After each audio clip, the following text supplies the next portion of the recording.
Hi, you're with. We're on now. Okay, you're with your live streamer, Freeman Sullivan. We're here in downtown San Francisco today at the McKesson corporate headquarters at 1 Post Street, where Dianne Feinstein's office is located. Got a few people showing up today.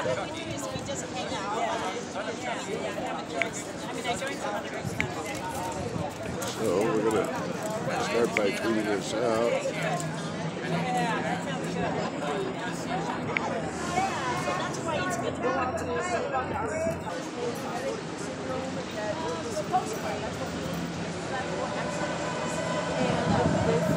Okay, we're out here in lovely San Francisco at use the hashtag Kill the Bill. We understand that the bill has been voted down this month, or today, or they didn't have enough whatevers to make it happen. So we're happy about that, of course. And I wish I could be more verbal about this issue, because literally they're trying to take away my health insurance as a disabled man living here in America at 57 years old. And basically what Donald Trump and his Republican cronies are doing is trying to kill me. You know, and like these people that are here at the die-in, this is basically what's happening to us here in America.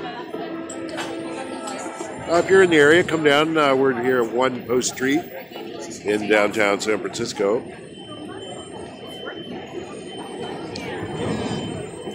We've got a small crowd here, maybe 20 to 30 people. I guess everybody's feels like they can stay at home because this bill is not going to pass. Well, I don't know. I felt an obligation to come out here and protest whether it passed or not. The sheer audacity of the Republican Party and taking away, you know, basically trying to repeal everything that Obama did, you know, and not that the Obamacare or the ACA was all that great, because it had a lot of problems. It was a seriously flawed bill, but at the same time, a lot more people were able to get health insurance, myself included, and survive and live longer.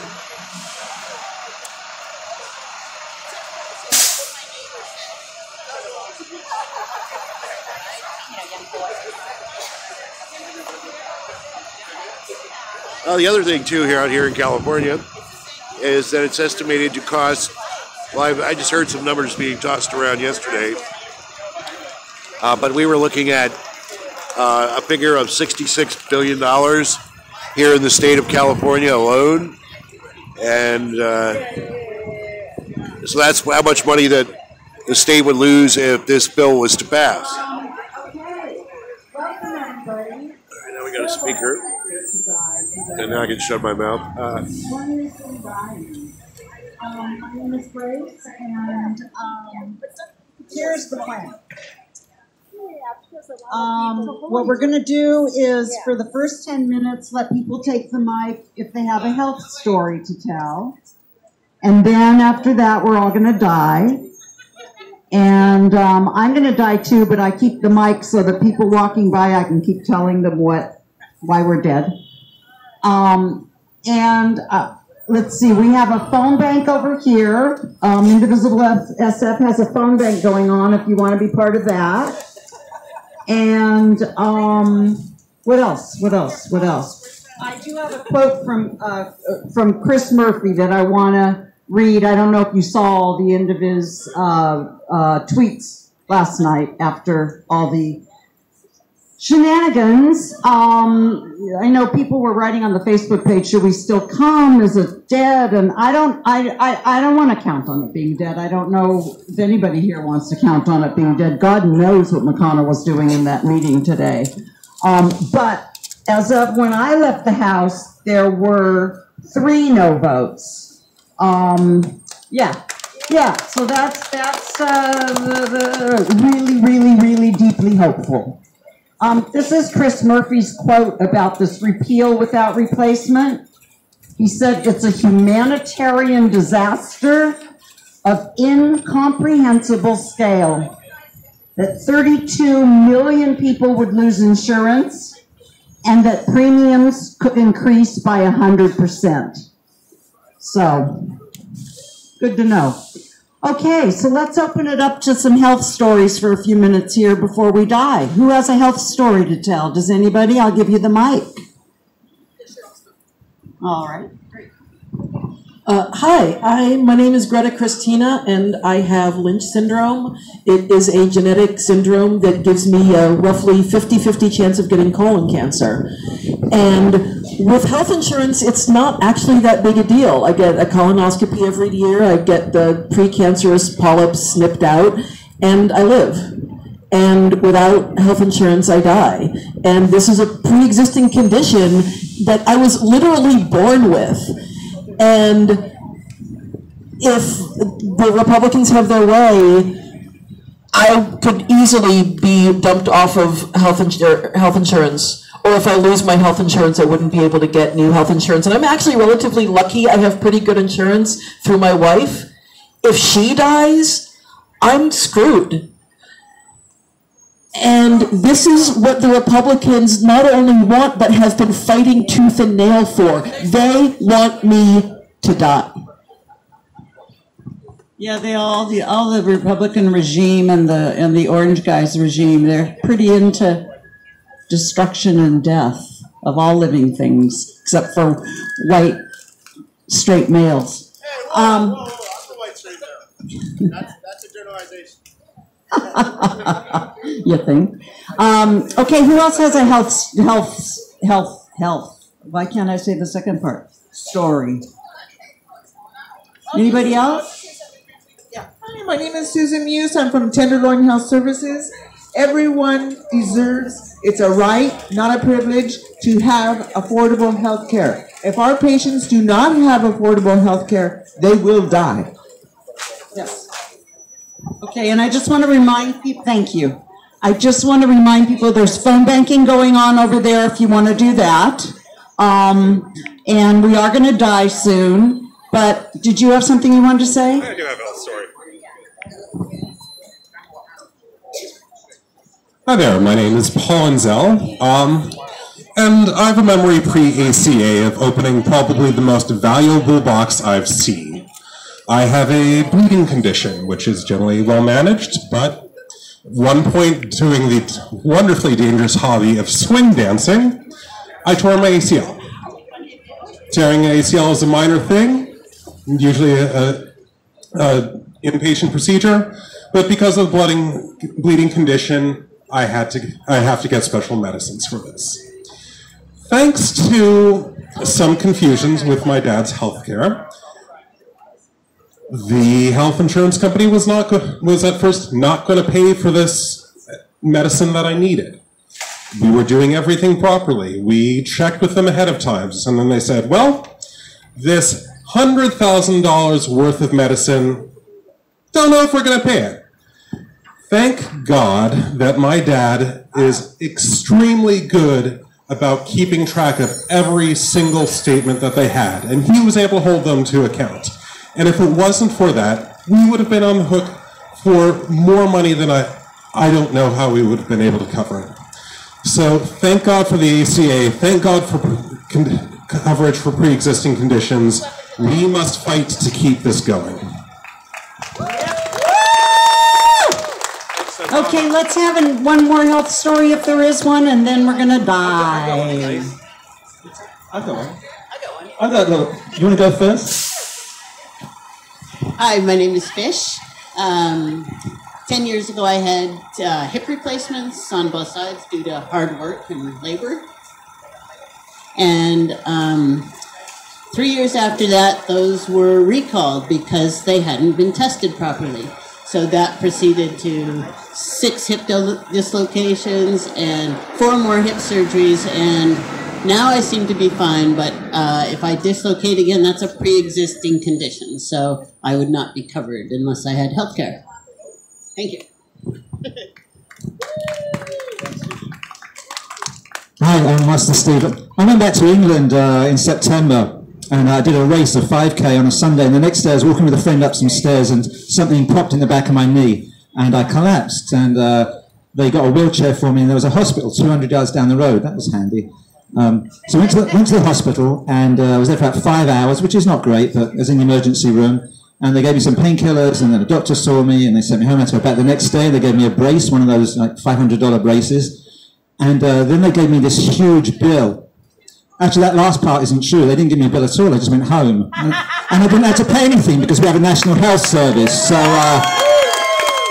single payer now for me. Thank you. Oh, single payer for sure. Okay, I think if people have more stories, in the way that I would like to do this is do the die-in so that we're ready when somebody comes down from Feinstein's office that we can ask questions and submit ideas and postcards and things. And then if you still have a health story, after that, I'll pass the mic around, or you can talk about anything you need to talk about in your heart and in your mind with the nightmare that we are enduring. Okay, so what I'd like everybody to do right now is find a place to lie down. Yeah, and if you're not going to lie down, videotape this. Also, you can work at the phone bank over there. And I will repeatedly be talking in the mic to let people walking by know why there's all these dead people on the sidewalk. Does anybody need a sign?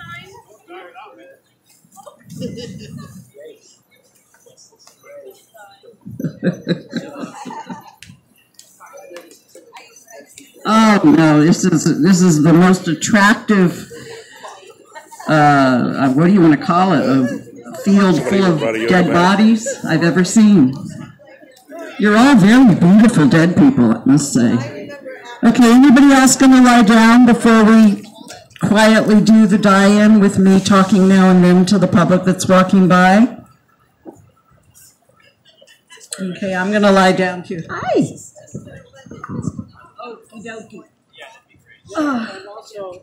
I gotta die too, I just have to. Okay, so anybody who's not dead, if you can take pictures and videos, that would be great.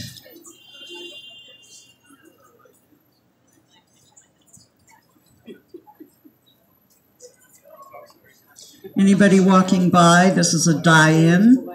It's to protest the abomination of the lack of health care bill, which at this point is to repeal but not replace, which would mean that 30 million people would not have health care and that premiums could go up 100%.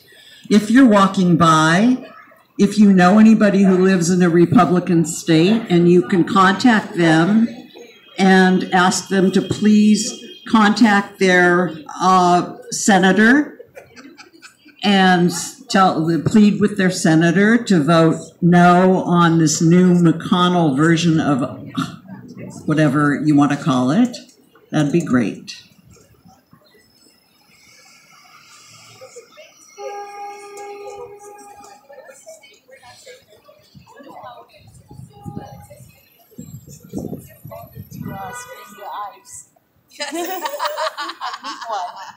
Oh, you want one? Oh, here. You want this one?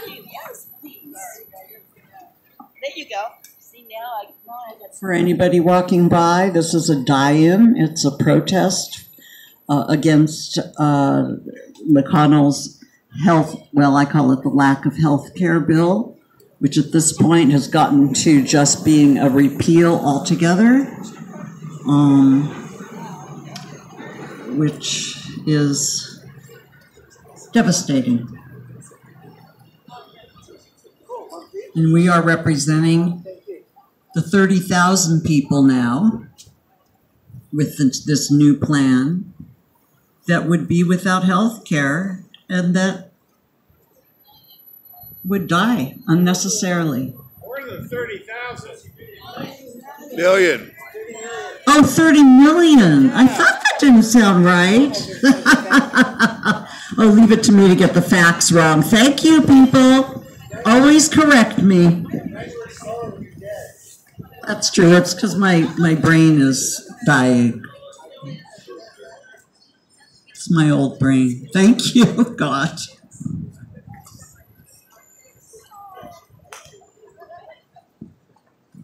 I don't know what the projection is of how many would die a year, but my guess is it's up from what the projection was with the other egregious bill.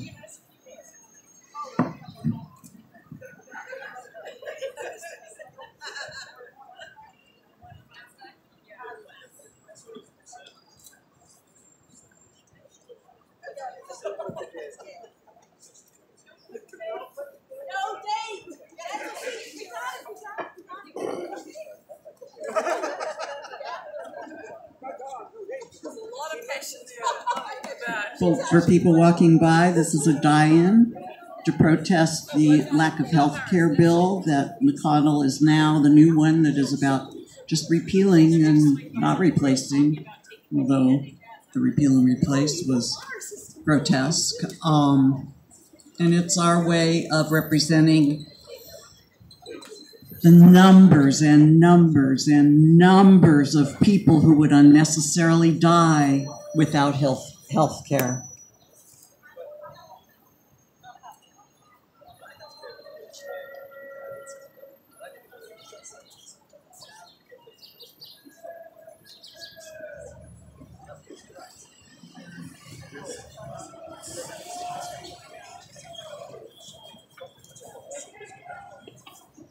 I know that's the problem.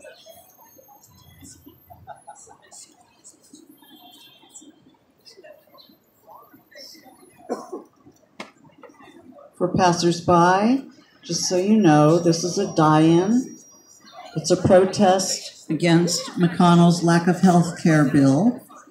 And as much as it looks like there are 3 no votes, which is absolutely necessary for it not to go through, we can't be sure. We don't know what shenanigans might be going on. And so we're still on edge about the fact that there may be a repeal of the ACA, no replacement, nothing. And 30 million people will lose health coverage. And the numbers of people who die are great. Anybody walking by, if you know somebody who lives in a red state, and you can plead with them to contact their Republican senators to vote no, that would be fantastic.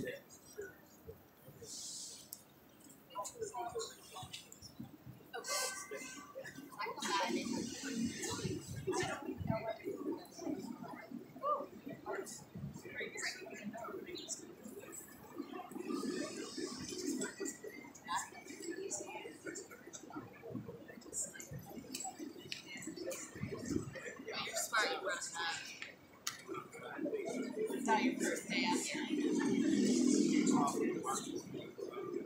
know. Well, I'm on my back. I've had that.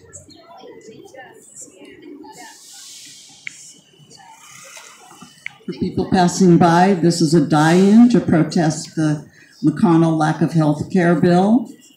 And it's our way of showing that the numbers of people who would die without health care, without Medicaid.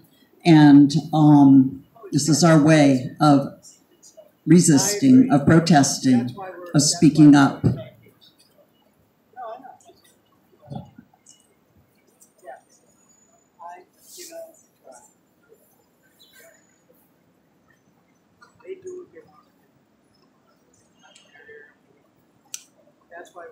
To quote Chris Murphy from Connecticut, a humanitarian disaster of incomprehensible proportions.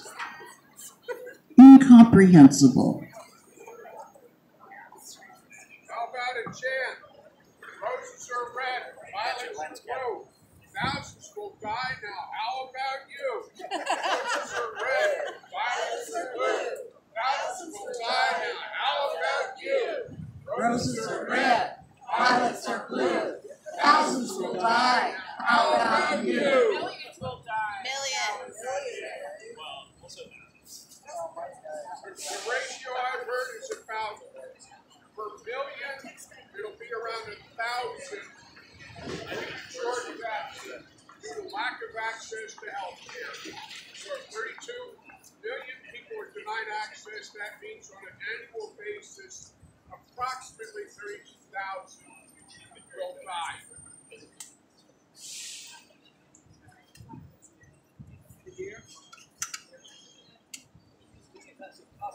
you want to say that in the mic?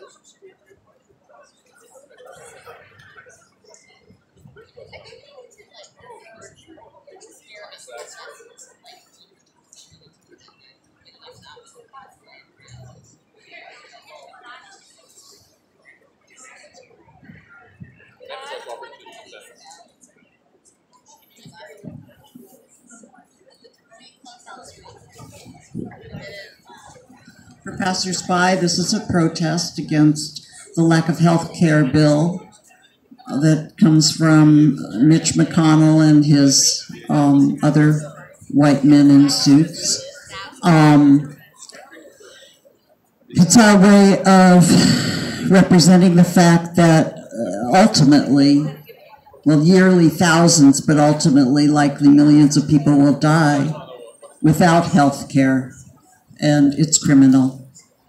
And people walking by, if you know anybody in a red state, you can contact them and ask them to please contact their Republican senator, your senator too, but the senator, to vote no on this repeal without replace vomitous bill. That would be fantastic.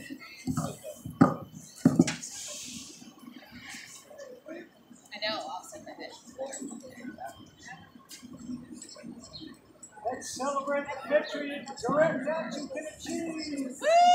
Yeah. Well, but we can't be sure. We don't know this will work. We just don't know.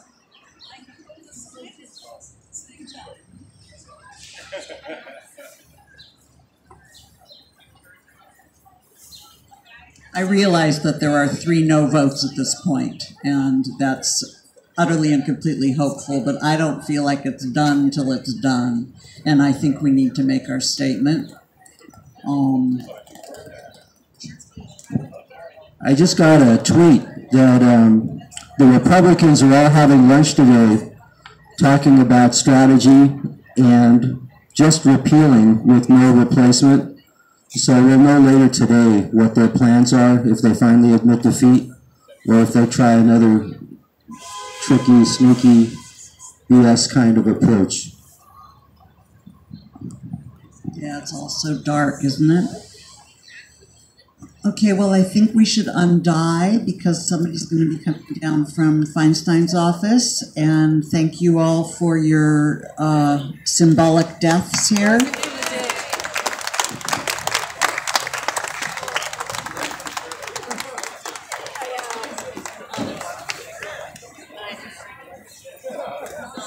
Okay, I can do that. Someone's going to sing us a song while we wait for somebody to come down. No, was that so I think I went to the one. Is the mic working? Yeah. Whoa.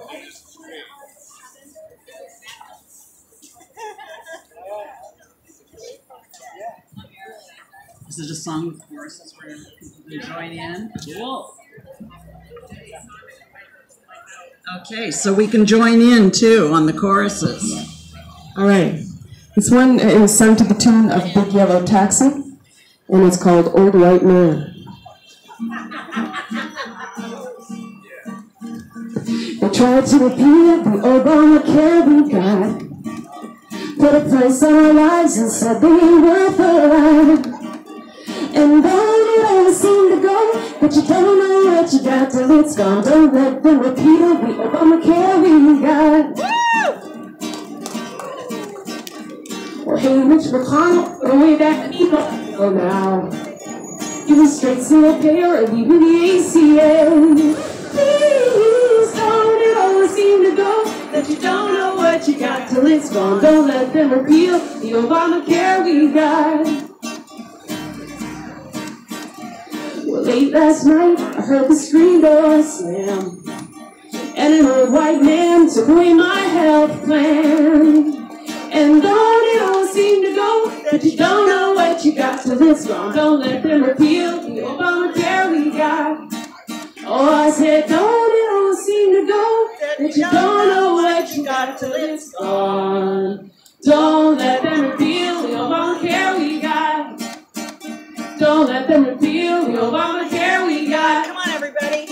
Don't let them repeal the Obamacare we got. Woo!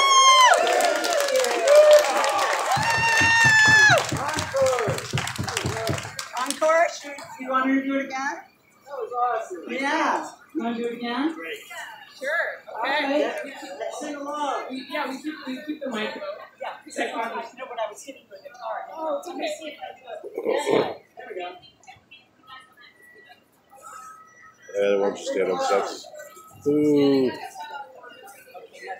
Tell me where to put the mic. Grace, your work better is just sort of, well, it might look okay from there, but it's kind of pointed out. You know, you should be kind of behind the speaker or up inside. Oh, okay. Can you do this over here?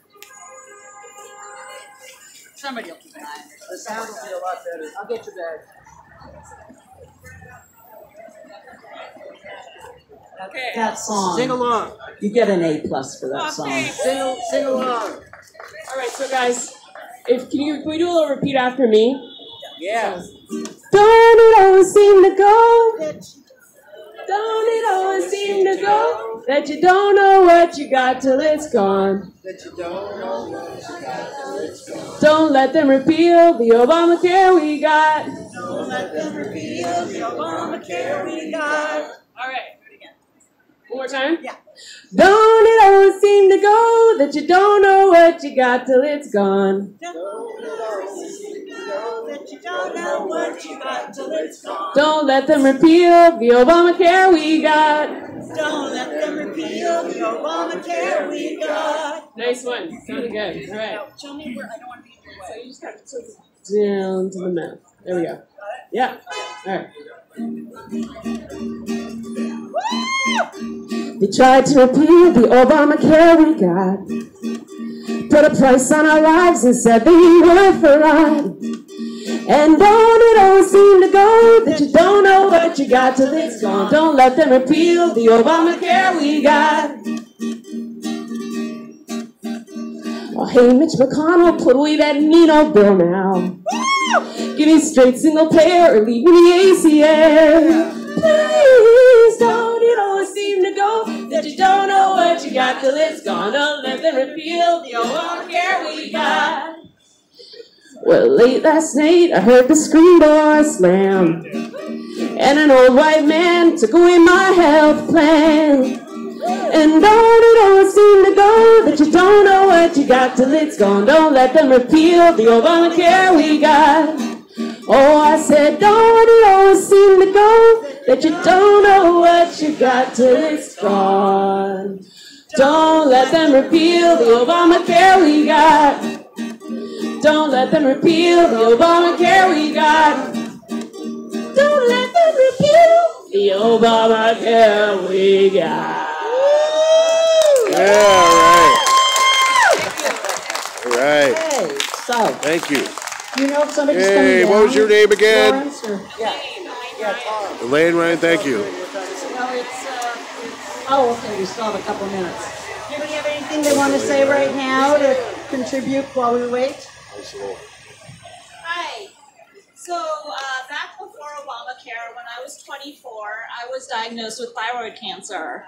And I was doubly lucky because, first of all, it was papillary thyroid carcinoma, which is, pretty easy to treat. They just take out your thyroid. But secondly, I was lucky because even though it was the height of the recession and I was working as a contractor, it was one of the rare contractors that provided health insurance. So I was completely covered during that time.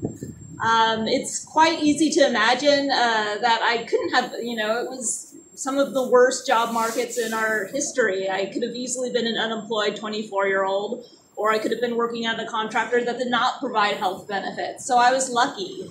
And I really don't think that healthcare coverage should have anything to do with luck. I don't think I did anything amazing or bootstrappy in order to have insurance at the right time. I don't think that someone in the same situation who didn't have coverage or wasn't employed had done anything wrong. That was before Obamacare. If I had been 24 and diagnosed in, the same situation, I would have been on my parents' coverage under Obamacare, or I would have been able to purchase my own plan. And that's the security that I want for all young people out there, and really for everyone of every age in America, and that's what we deserve. Yes, thank you. I have some little flyers for people walking by so that they know what we're doing here. Is there anybody by the sidewalk there where people walk by that would be willing to hand some of these out? Thank you. And there is a phone bank over here, so if you are good on the phone, talking people into the correct ideas about things. Not that I'm judgmental about what's correct or get to decide, but I do. Go over to the phone bank. Anybody else have something they want to say while we wait for Tom to come down from Senator Feinstein's office? Great. Hi, I have a story. So a friend of mine needed to get some medication, and for 3 drops of something, I don't know what the medication was, for her eye. It was going to cost $162, and that was with it being subsidized. The real price was $17, but she's on Medicare or Medicaid. I get them mixed up, which one is which. But anyway, it was reduced, and she got her medicine at General. Then she spoke to a woman who works at UCSF, and she asked her about the price. She said, this is an extraordinary amount of money for 3 drops of a medication. And her friend who works at UCSF said, well, we get that same medication for $25. And I just want to add that it's really the insurance companies and the pharmaceutical companies that are making the money. It's all wrapped up in corporate interest, and a lot of the senators will say it's too expensive, you're going to have to pay higher taxes. They're going to say you're going to need to pay a lot of taxes if you want health care. But the truth is that no, I don't think so. I think insurance companies and the pharmaceutical companies are making a bundle. So let's keep that in mind as we fight for single-payer health care, right? Single-payer health care. Yeah, it's all about the corporatocracy, isn't it? So I recently retired from Children's Hospital, where I was a nurse for many years, and the residents at Children's had a fund and did fundraisers and bake sales and all kinds of things every year to raise money to help patients' families who couldn't afford their medications buy their medications. And that seems pretty outrageous to me that that had to happen. It's wonderful the residents were doing that, but why does that have to happen in this country? Yeah, I mean, the issues here are complex and deeper and more embedded than just healthcare, clearly. And it's the corporate evil that has won out in this country. And it's all about money, and it's all about money, and it's all about money. Just real quick on the corporate evil part, there's a bill in Congress called House Joint Resolution 48, the We the People Amendment to overturn Citizens United, and there's a petition on this table right behind me. Feel free to sign it, please, because it's moving along. We've got 44 co-sponsors in the House right now, and we're asking Senator Dianne Feinstein to introduce it into the Senate. House Joint Resolution 48. Thank you. Yeah, thank you. Yeah, corporate rule, the pirates that run this country. Anybody else have something they want to say while we wait? Hey everybody, my name's Aram. I'm from Invisible SF, and I think today we, at the very least, have them on the run, and we should celebrate that because it looks pretty dead, right? Yeah. So, and I think we also need to think for a moment about what got us here, right? All of you and many, many other people who aren't here right now because they're probably working have called and demonstrated and texted and done all kinds of activities that have led to this bill being defeated.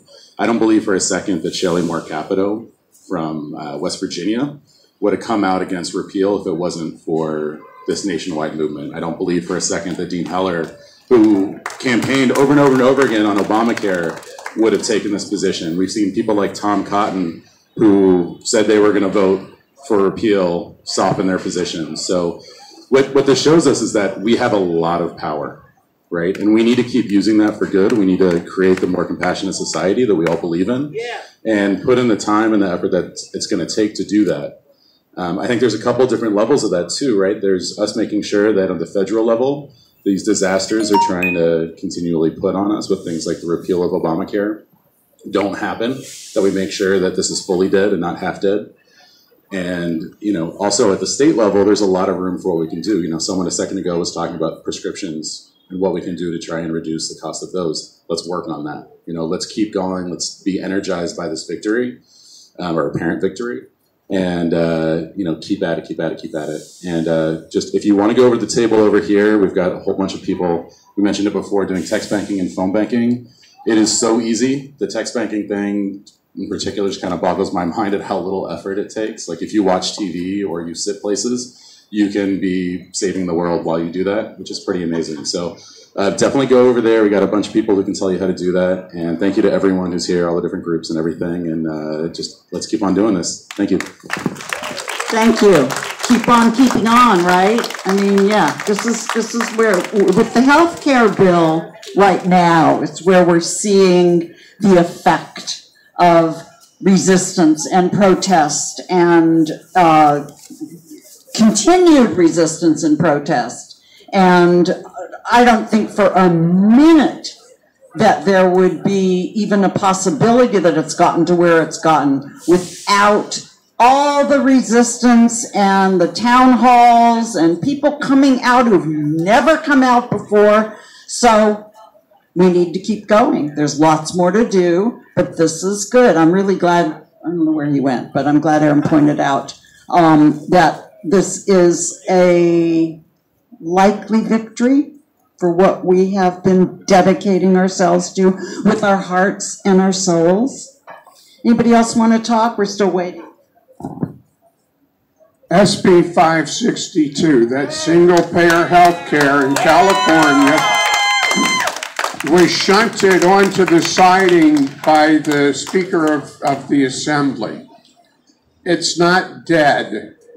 It may very well become a 2-year bill instead of a 1-year bill. But one thing, we need to keep pushing on our state representatives, state senators, and state assembly people. And one thing to bear in mind is that there's going to be a lot of lying and deceptive advertising brought forth against SB 562 at every step of the way. A companion piece to move to amend is AB 249, California Disclose Act. That needs to pass because there will be a barrage of very well-funded, very deceptive advertising. And the only way the public is going to be able to figure out what's going on with all these ads is to be able to find out who's really paying for them. AB 249 will make sure that those people are forthrightly identified in the ads. So support AB 249, sign petitions for it. Unfortunately, there aren't those here today. All right, so thank you, Gordon. And Tom is here from Senator Feinstein's office. So who has questions for Tom? I'll give you the mic. Questions for Senator Feinstein, actually, through Tom.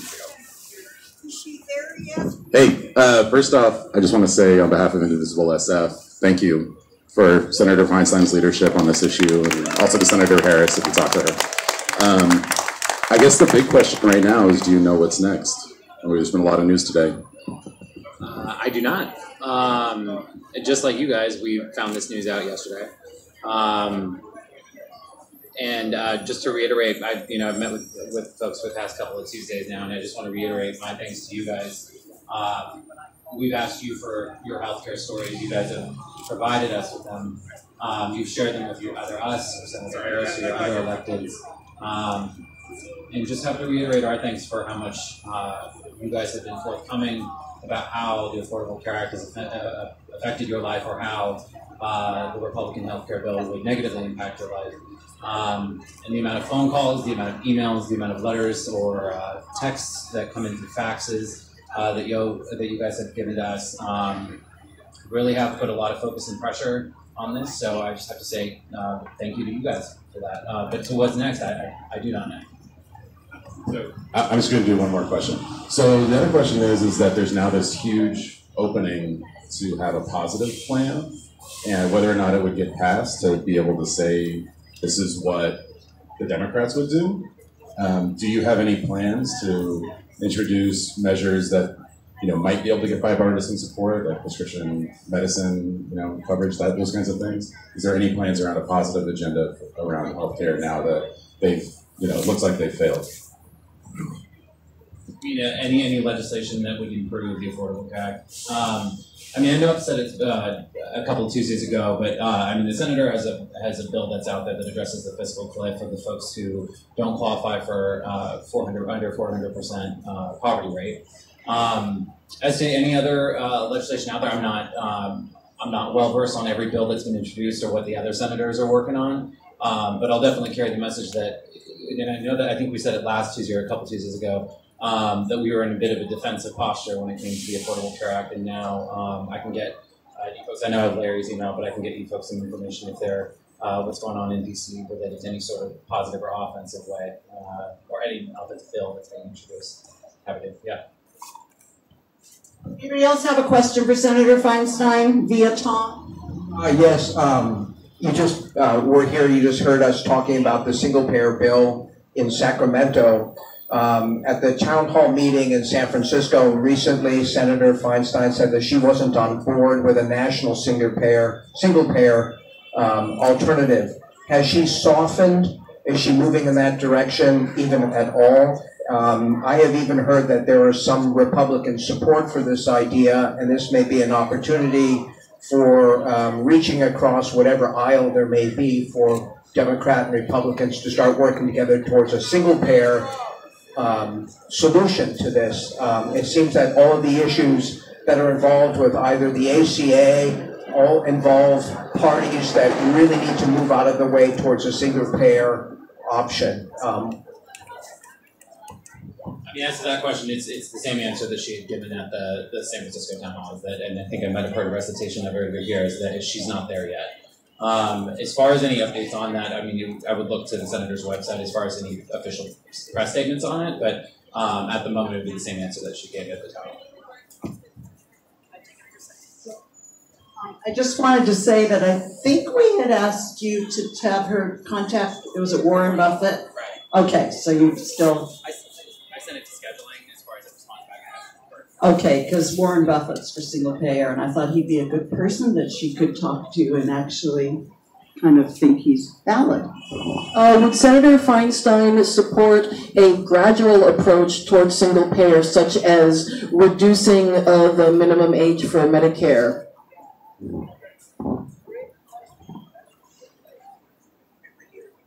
One second, sorry, I just want to make sure I get your question down.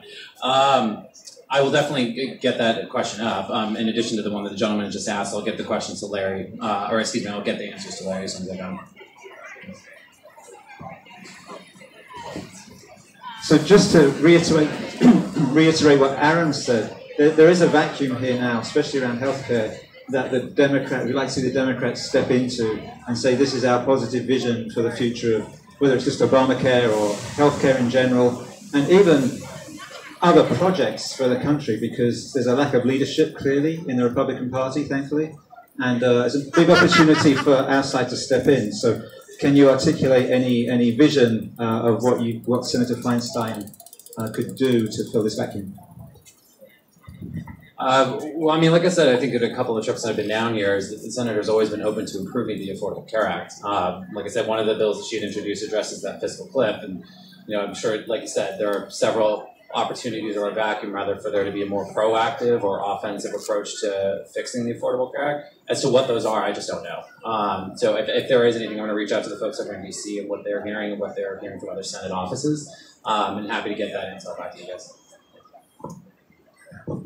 So what are we going to do to take advantage of the Trump catastrophe to win back the Senate and Congress in 2018?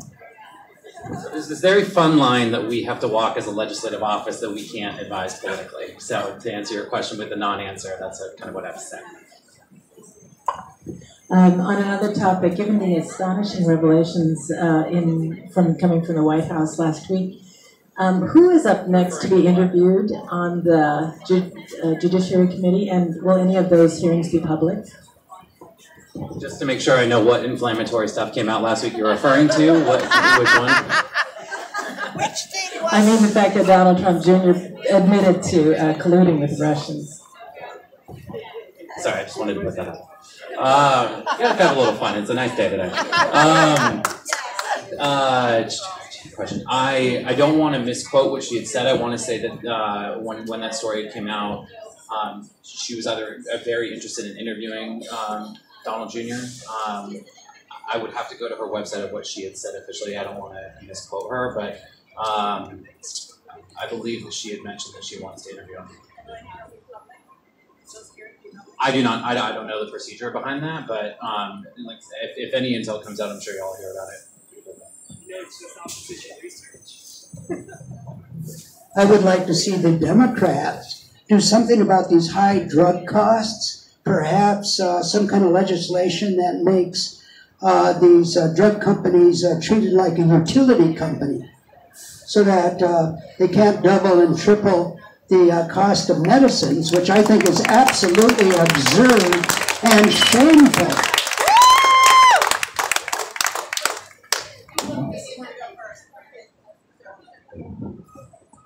Can I just say that I appreciated how she asked, what's his name, Ray, the FBI person, that she pressed him on some important stuff. But my concern, and I wrote this to her, is that everybody that comes from Trump is corrupt and lies really, really easily. And I just would like to hope that she doesn't necessarily believe everything that he said in his very appropriate answers. So just send that her way. Oh, sorry. I'm sorry. No, it's okay. I don't have an answer to your question related specifically to prescription drug costs, but I'll definitely escalate the concern so that, the point is raised. Thank you. For sure. The Bush government specifically forbade. Take the mic. Take the mic. Yeah, we can't hear you. Take the mic. We can't hear you. Say it again. Well, I should respond to that. Yeah, say it again. Is that the Bush government specifically, under Medicare Part D, when they passed it, they stopped the government from being able to negotiate drug prices or from importing drugs from Canada. And the federal government, through Medicare, Medicaid, accounts for something like 40% of the drugs bought in this country. So one very, very clear and quick way to bring down drug costs and bring down medical costs in this country would be to allow the government to negotiate drug prices. And that definitely seems like should be a very easy lift for the Democrats to at least propose. Thank you.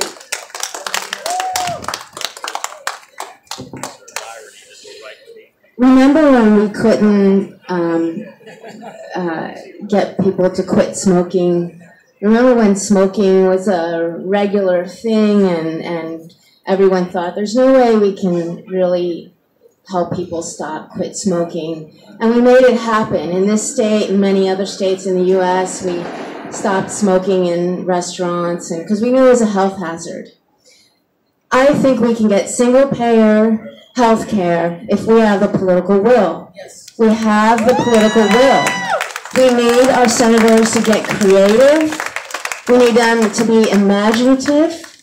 And I can't buy it that we're not there yet. We are there. We are ready for single-payer health care. Other Western European countries have single-payer health care.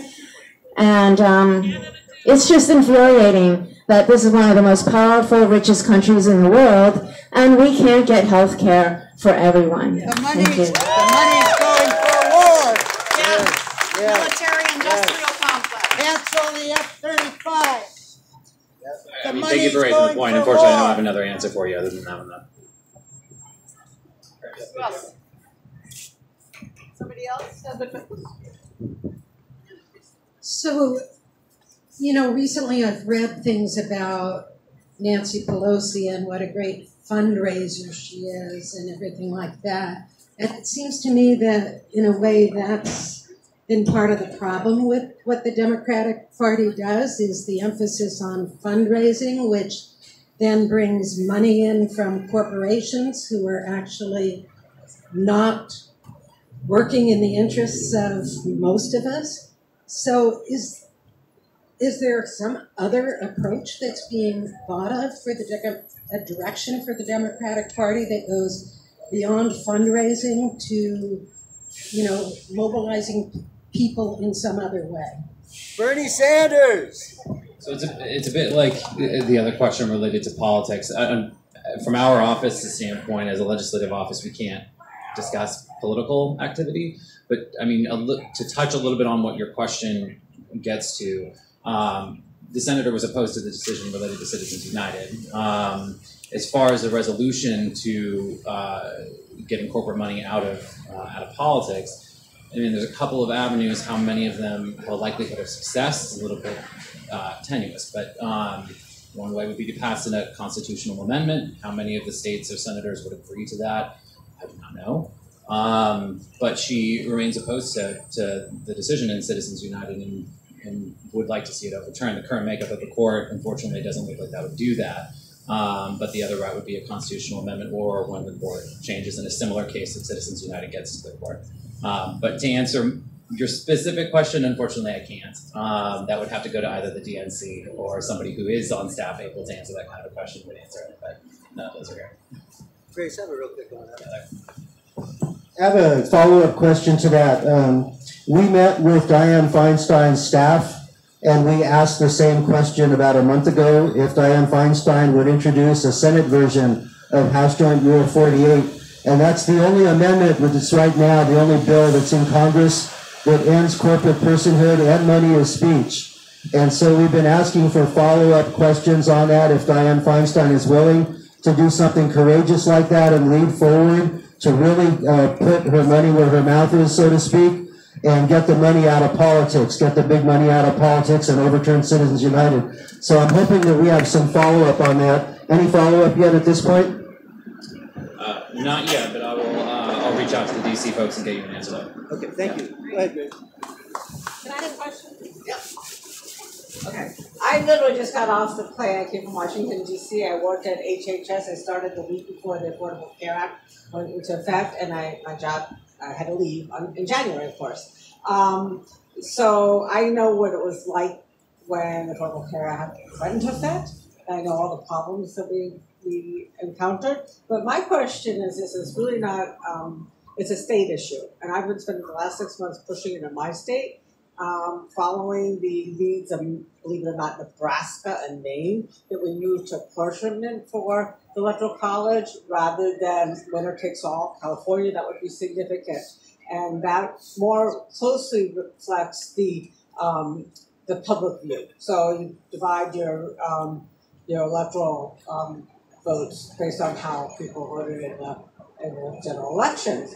And then we would not have this problem. We would not be in this situation, but rather we would have a president who was elected by the people, more reflective of the voters. Right. So I mean, to answer your question, I was going to say that it is a state issue that would need to be decided by their secretaries of state or legislatures. Can I ask, back to single-payer health care question, you said that the senator's not there yet. Can you talk a little bit about what's making her not there yet? What's the stumbling block? Seriously, no, perhaps there are, I don't know. No, I understand the question. I don't dare speak for her when she hasn't said something related to it. The answer that I know it to much frustration. I understand that, to much frustration that her answer at the San Francisco town hall was the one that stands, that she's just not there yet. As to why, I try to get more information and get it to Larry as to why, for sure, to what her major concerns are, and get that intel back to you guys. That would be great. Yeah, Back to you. Speaking of which, we're here every Tuesday at noon, and we do this with either Tom or somebody else from Senator Feinstein's office, so you can get more the feedback from what you've asked. If you come on down, if you can do that at noon on Tuesdays, this is a regular thing. Anybody else have a question? Full name again.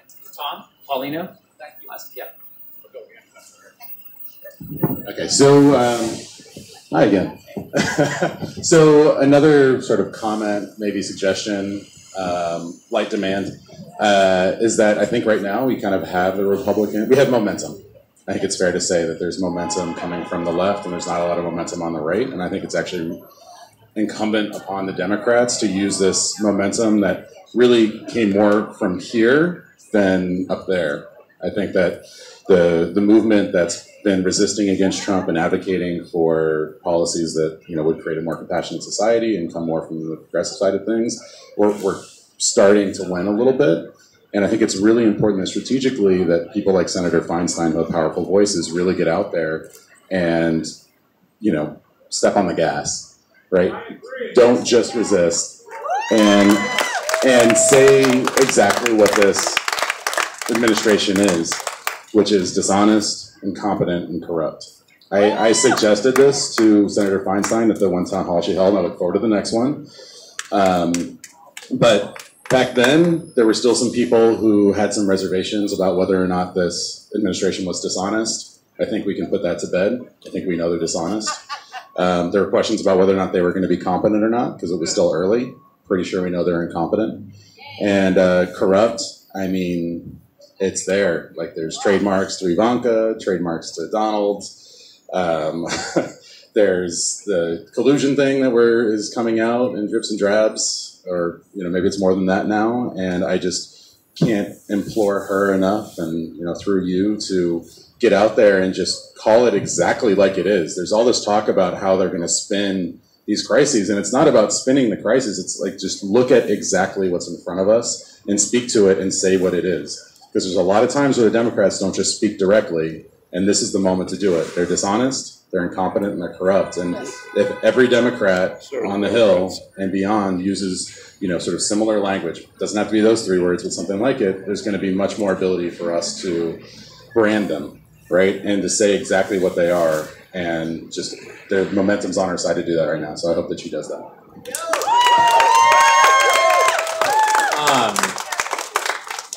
I mean, specifically when it comes to either speaking out more or being more forceful, her press releases or tweets related to the Republican healthcare plan were pretty sharp.